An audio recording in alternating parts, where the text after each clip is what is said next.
কি দেখলেন জমিদার মশাই? মন্দিরের ভেতরে কিছু আছে কি? আছে আছে, সব আছে।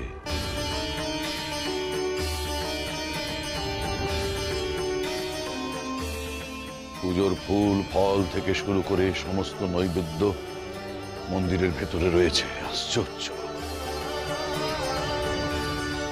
তোমাদের পাতে পাতে যেসব ফল রয়েছে, কলা, শশা, আতা, সব রয়েছে মন্দিরের ভেতরে ওই শিবের সামনে।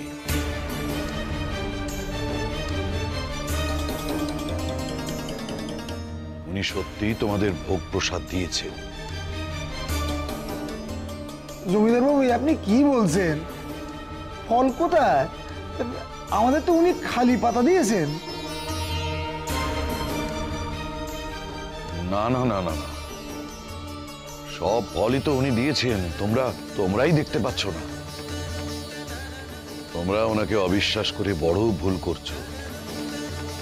চোখে না দেখে বিশ্বাস করি কেমনে?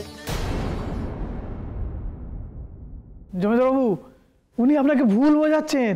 আপনার উপর জাদু করেছেন উনি।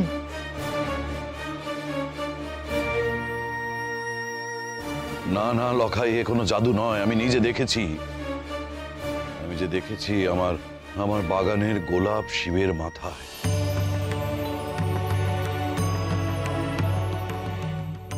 আপনি বলছেন বটে, কিন্তু সে ফুল ফল আসবে কোত্থেকে?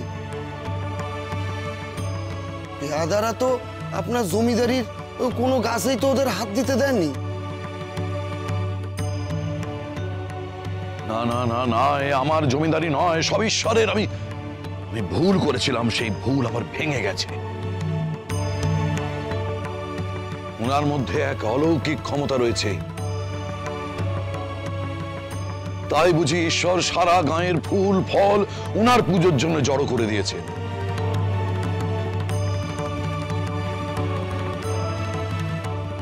বিশ্বাস হচ্ছে না? বেশ বেশ, তাহলে নিজের চোখে তোমরা গিয়ে দেখে এসো। যাও।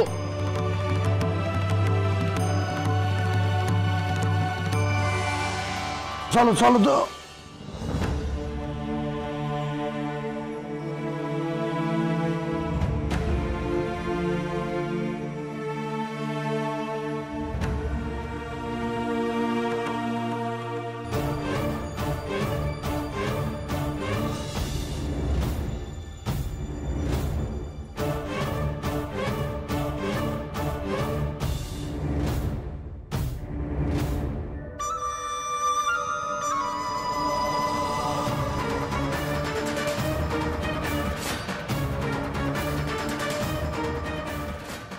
জমিদার বাবু, হ্যাঁ, ও তোমরা দেখে এলে? বলো বলো, সবাইকে বলে দাও তোমরা ভেতরে কি দেখলে।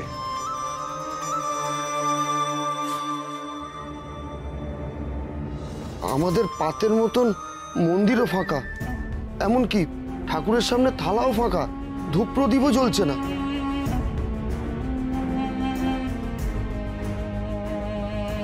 না না না, এ হতে পারে না। তোমরা ভুল দেখেছো।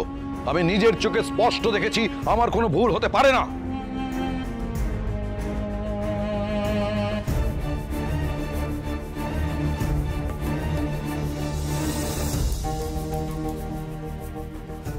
কি জমিদার বাবুর মাথাটা বোধহয় খারাপ হয়ে গেল। আমি বলছি শোনো, ওই সাধু আমার বাপের মতো জমিদার বাবুর মাথাটাও খেয়েছে। তোমরা সবাই মিলে বলো ওই সাধুকে দূর করতে। যাও বলো গা।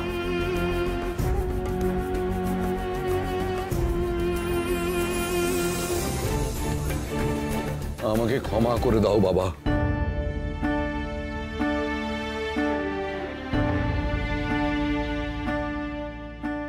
তোমাকে অবিশ্বাস করে আমি বড় ভুল করেছি। অবিশ্বাস তোর আমার উপর না, তোর মনেই বিশ্বাসের অভাব। তাই তুই চোখ বন্ধ করে ঈশ্বরকে দেখিস। কেমন ভক্ত রে তুই, কেমন ভক্ত! বলি ঈশ্বরের উপর বিশ্বাসটুকু রাখ। চোখ ফুটুক তোর, চোখ ফুটুক। এবার থেকে অন্তত বিশ্বাস দিয়ে যেন সবকিছু দেখতে পাস তুই।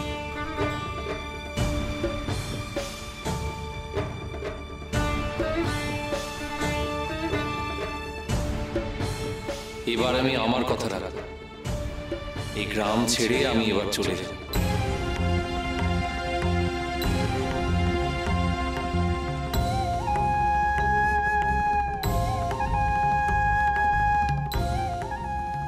দেখবো বাবা, এবার থেকে আমি তোমার চোখ দিয়ে দেখবো বাবা।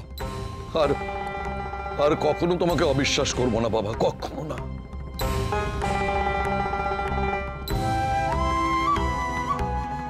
তুমি আমার ভুল ভাঙিয়েছো সাধু বাবা, এবার এবার তুমি আমার প্রজাদের ভুল ভাঙিয়ে দাও। দয়া করে তুমি এই গাঁ ছেড়ে যেও না বাবা, যেও না।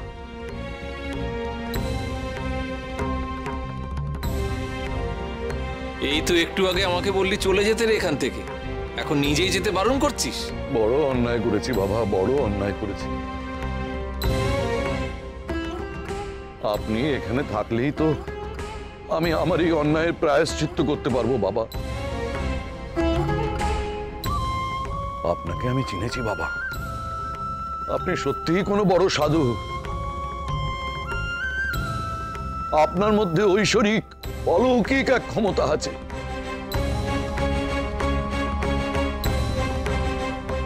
বলেছিলাম না আমার বাবার অনেক ক্ষমতা। হ্যাঁ, আমি বুঝেছি ডেঙ্গু। তাই তো এবার থেকে উনি এই গাঁয়েই থাকবেন, আমার গাঁয়ে থাকবেন। কিন্তু জমিদার বাবু, আমি তোমাদের কারো কোনো ওজোর আপত্তি শুনতে চাই না। তোমরা একদিন বুঝবে, নিশ্চয়ই বুঝবে যে ওনার কত ক্ষমতা। জমিদার বাবু, তাহলে কি ওনার কৃপাতেই আমার পাটা ঠিক হয়ে গেছে? হ্যাঁ নাই, আমি আজ ওনার ক্ষমতাকে আমাদের সকলের সামনে মেনে নিলাম। আপনি জমিদার বাবুর কথা মেনে নিন ঠাকুর, আমাদের উদ্ধার করুন। কিন্তু গায়ের মানুষ তারা কি আমায় চায়? আপনি কোনো চিন্তা করবেন না বাবা, আমার হুকুমে এই গাঁ চলে, তাই আমার কথা প্রত্যেকে মানতে বাধ্য। তাই ডেঙ্গু, তুমি ওনাকে তোমার বাড়িতে নিয়ে যাও, আর দেখো যাতে ওনার সেবা যত্নের কোনো ত্রুটি না হয়। আগে যে বাড়িতে আমার ঠাঁই নেই সে বাড়িতে আমি ওনাকে নিয়ে যাই কেমন করে? মানে তোমার বাড়িতে তুমি থাকবে, এতে কার কি আপত্তি?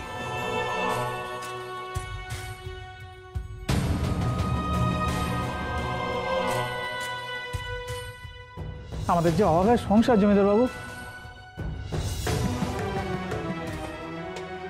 তোমার পরম সৌভাগ্য লখাই যে এরকম একজন অলৌকিক ক্ষমতা সম্পন্ন সাধু তোমার গৃহে থাকবেন।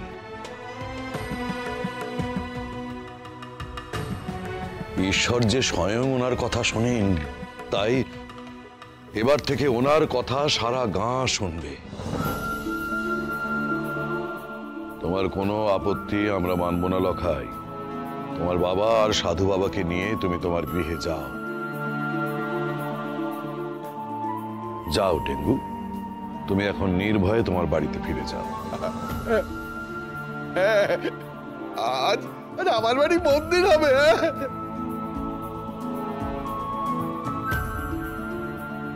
আপনার জন্য স্বয়ং ভোলানাথকে আমি সেখানে নিয়ে যেতে পারছি। আমার সাধ পূরণ হলো জমিদার বাবু।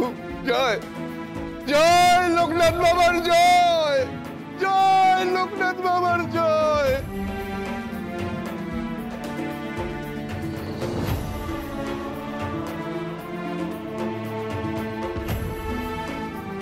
হ্যাঁ বাবা, আপনার নাম লোকনাথ? আমি জানতাম না বাবা। আজ থেকে আপনি আমাদের নাথ হয়ে মাথার উপরে থাকবেন।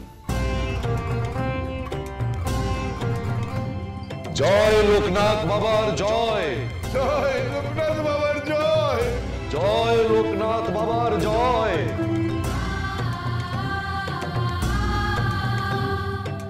জমিদার বাবুর হুকুমে কি এই মাথা খারাপ সাধুকে সত্যি সত্যি ঘরে তুলতে হবে? না না না না, এনাকে আমি কিছুতেই টিকতে দেবো না। দেখি কি করে বাপ আমাদের বাড়িকে মন্দির বানায়। লখাই, যাও সাধু বাবাকে নিয়ে তোমার গৃহে যাও, আর দেখো ওনার যেন যত্ন আত্মীতে কোনো রকম কোনো অসুবিধে না হয়।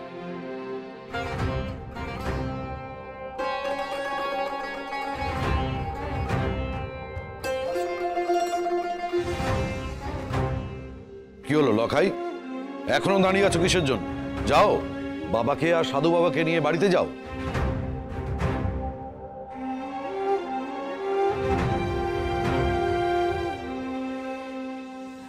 না মানে আসলে উনি সাধু মানুষ তো, তাই বলছিলাম কি। তোমার কোনো ওজোর আপত্তি আমি শুনতে চাই না। ওনাকে তুমি যদি নিজে থেকে নিয়ে না যাও তাহলে আমি পেয়াদা দিয়ে পাঠাবো। আর মনে রেখো, ওনার সেবায় যদি একটু এদিক ওদিক হয় তাহলে তোমার প্রহরীর কাজটাও কিন্তু থাকবে না।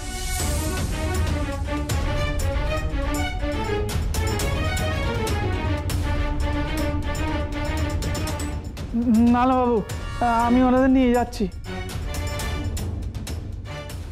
আর দেখো, মাঝ রাস্তায় আবার ওনাকে ফেলে রেখে পালিয়ে যেও না জানো। আর সেরকম খবর যদি আমি পাই তাহলে। না না বাবু, আমি ওনাদের বাড়িতে নিয়ে যাব। আর শোনো, তোমাদের সকলের উদ্দেশ্যেই বলছি, আজকের পর এই সাধু বাবাকে নিয়ে আমার কাছে কোনো রকম নালিশ করতে আসবে না। আজকের পর থেকে উনি আমাদের গ্রামেই থাকবেন।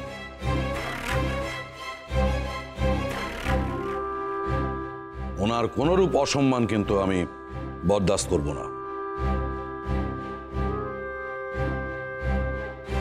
সাধু বাবা, আপনি নিশ্চিন্তে বাড়ি যান, আপনার কোনরূপ অসুবিধা হবে না। ডেঙ্গু, ওনাকে নিয়ে তোমার বাড়িতে যাও। জয় শিবশম্ভু।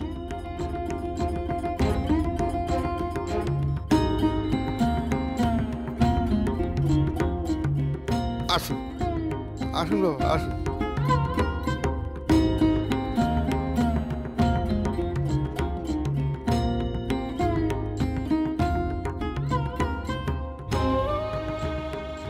জমিদার বাবুর কথায় এই সাধুটাকে বাড়ি নিয়ে যেতে হচ্ছে, সব এই বুড়ো বাপটার জন্য। আপদ নিয়ে এসে উদয় হয়েছেন। কে বলেছিল ফিরতে? আর মাস জ্বালাতে এসেছেন। বাড়ি চলুক, দুজনকেই দেখাচ্ছি মজা।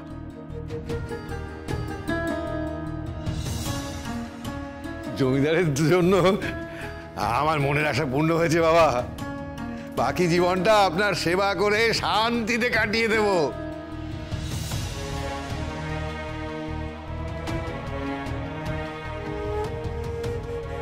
কি বাবা, দাঁড়িয়ে গেলেন কেন? না না, এখানে থাকতে এখন আর আমাদের কোনো অসুবিধে নেই। জমিদার বাবু যখন বলে দিয়েছেন, দেখবেন আমার ছেলে বউ সবাই একেবারে আপনাকে মাথায় তুলে রাখবে। হ্যাঁ, তুই খুব সরল রে ডেঙ্গু, তোর চোখ খোলার এখনো অনেক বাকি আছে। কেন বাবা, আমি কি আপনাকে চিনতে ভুল করেছি? তুই তোর নিজের ঘরটাকেই তো চিনতে ভুল করেছিস রে। অর্বাচীনের দল, সব অর্বাচীনের দল রয়েছে সেখানে। মানে? মনের চোখ খুলে মানুষকে দেখ, ঠিক মানে বুঝতে পারবি। তবে ওরা অর্বাচীন হলেও মহেশ্বরের দেওয়া কাজ ফেলে তো আর আমি চলে যেতে পারি না।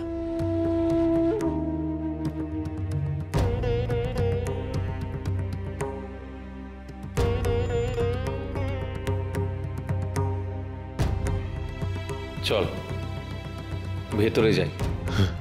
হ্যাঁ, আসুন বাবা, আসুন।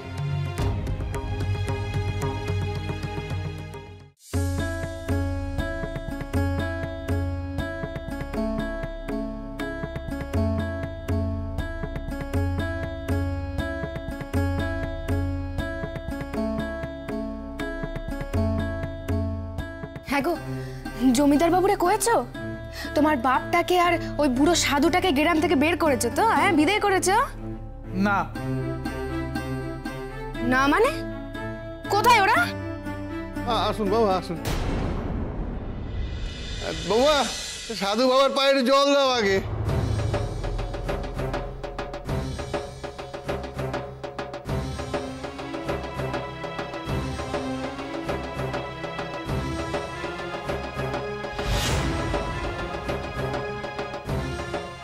কি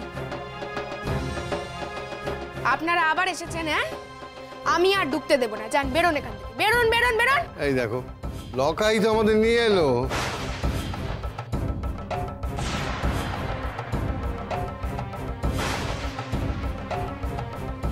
বলি হ্যাঁ রে লকাই, তুই এনাদের সঙ্গে করে নিয়ে এসেছিস?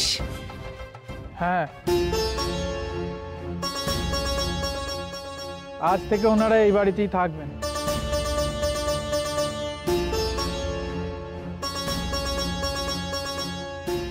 বলি তোমার বোধ বুদ্ধি সব কি লোপ পেয়েছে নাকি? হ্যাঁ, মাথাটা কে খেলো শুনি? ওদেরকে বিদায় করতে গিয়ে আবার ঘাড়ে নিয়ে চলে এলে। বলি তোর কি ভীমরতি হয়েছে লকাই? হ্যাঁ, বুদ্ধি শুদ্ধি সব লোপ পেয়েছে? ওই সাধুর গায়ের কাঁধা এখনো তোর হাত থেকে ওঠেনি। বলি কোন দুঃখে ওই নোংরা সাধুকে তুই ঘরে নিয়ে এসেছিস? বাপকে বিদায় করতে গিয়ে এই নোংরা সাধুকে নিয়ে এলে আবার কেন? হ্যাঁ, কেন? তোমার মাথাটা কি খারাপ হয়েছে?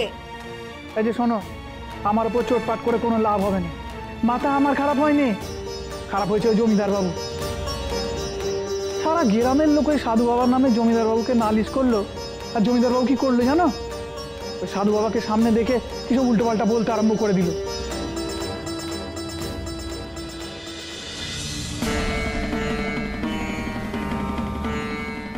এবার দেখতে পেলি তো ওরা কি খাচ্ছে? হ্যাঁ হ্যাঁ, আমি সব দেখতে পাচ্ছি। ফল প্রসাদে ভরা ওদের সবার পাত। ময়লা সাধু যেমনই হোক, তো জমিদার বাবুর মাথাটা খেয়েছে বুঝলু কি করে? জমিদার বাবুই তো ওনাদের দুজনকে আমাদের বাড়িতে নিয়ে তুলতে বললেন, নইলে পেয়াদা দিয়ে বাড়িতে পাঠাতেন।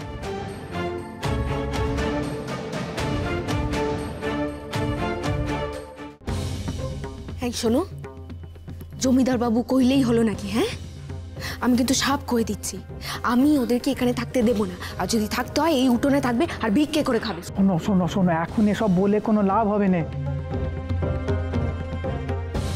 এখন জমিদার বাবু যদি শোনেন যে ওদের দুজনকে আমি বাড়িতে তুলিনি, তাহলে আমার চাকরি কানা খাবেন। উনি নিজে মুখে কথা কয়েছেন।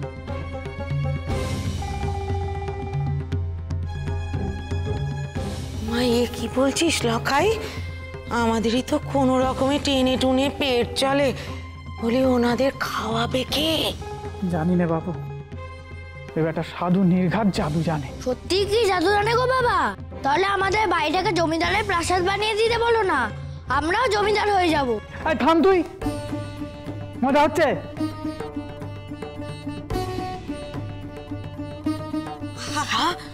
ওকে বকছিস কেন? এদিকে শোন, এদিকে শোন। বলছি যদি সাধু সত্যি জাদু জানে তাহলে তো আমাদের কপাল ফিরবে।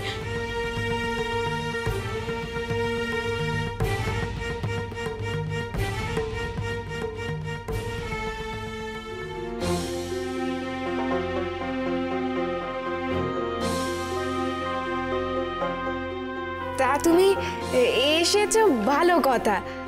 শুনলাম তুমি নাকি জাদু জানো। আমাদের বাড়ির দশা তো দেখেছই,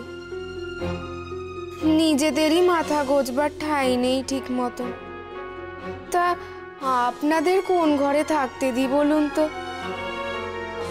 তাই বলছিলাম, তুমি যদি একটু জাদু করে এই বাড়িটাকে দুমহলা করে দাও, তাহলে একটু আরাম করে থাকতে পারি।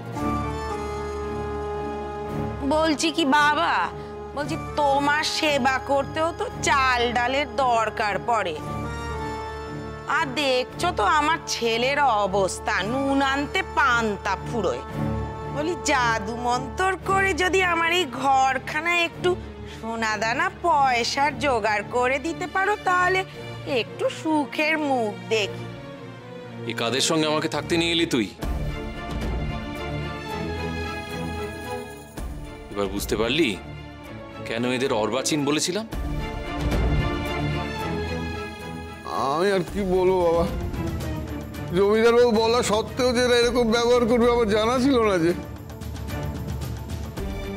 জাদু করে যদি সোনা দানা দিতেই না পারলো তাহলে আমাদের বোঝা বাড়াবে কেন? হ্যাঁ, দূর হও দেখি, দূর হও এই বাড়ির থেকে।